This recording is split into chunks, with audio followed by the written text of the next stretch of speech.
xin được mời đơn vị PSD miền Bắc Khương Nguyễn.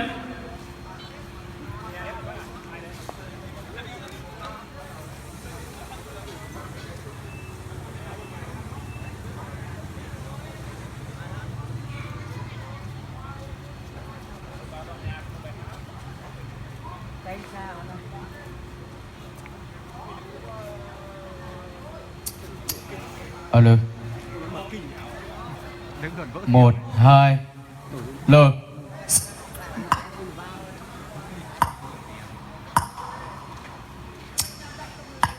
Ừ.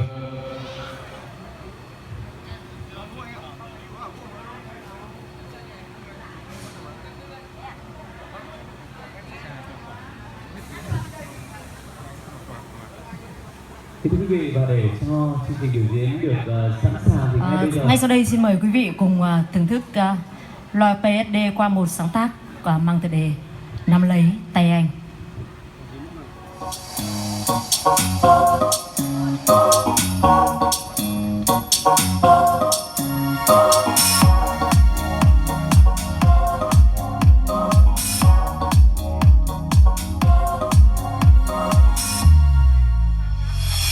Người ta sánh đôi hạnh phúc nói cười, chỉ mong thế thôi đến tận cuối cùng.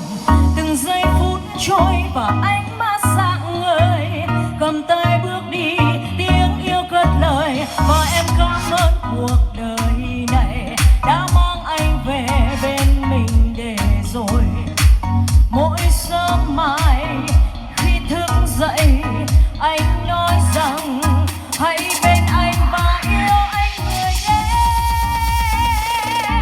Nắm tay nhau thật chặt, giữ tay nhau thật lâu, hứa với nhau một câu sẽ đi tròn đến cuối con đường. Đến khi tim ngừng đập và đôi chân ngừng đi, thì em ơi xin em hãy cứ tin. Nắm tay nhau thật chặt, giữ tay nhau thật lâu, hứa với nhau một câu sẽ đi tròn đến cuối con đường. Đến khi tim ngừng đập và đôi chân ngừng đi, thì đôi ta cũng sẽ không xa rời.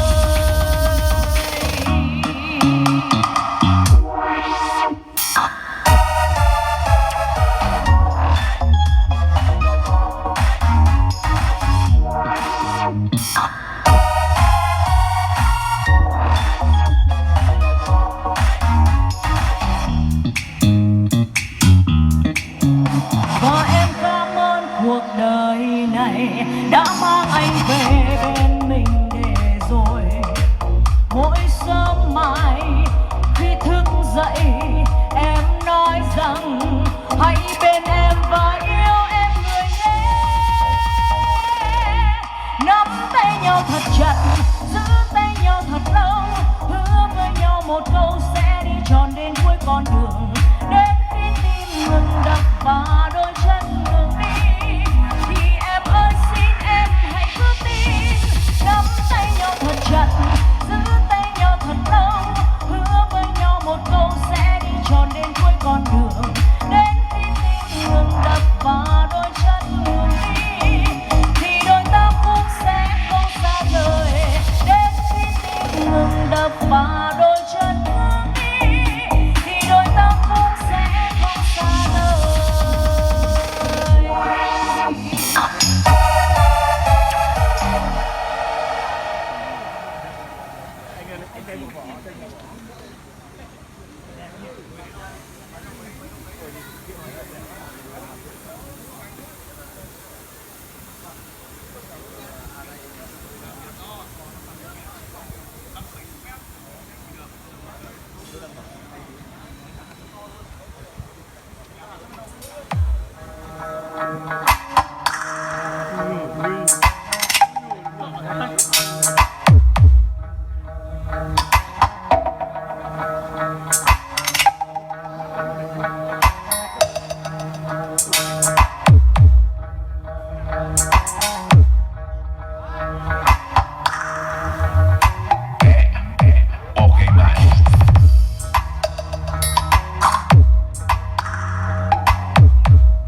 went by, life on planet Earth started to evolve. Equilibrium had to be restored. And only one man was the chosen one. His enlightened beats and spiritual sounds brought back peace. Now, he is here to show you his way of madness. Please welcome Randy.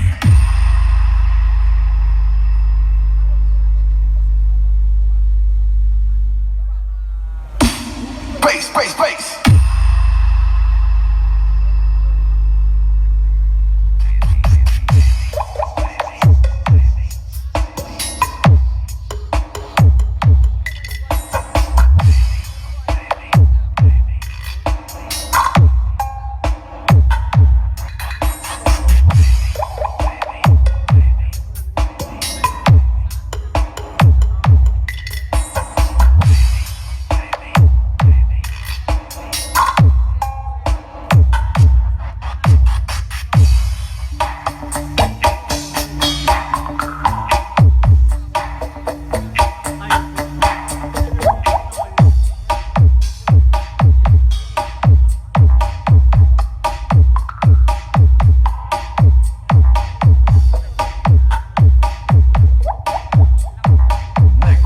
Music Production.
Đơn vị Cường Nguyễn hãng loạt PSD miền Bắc. Chúng ta hãy dành một tràng pháo vỗ tay thật lớn đúng không ạ?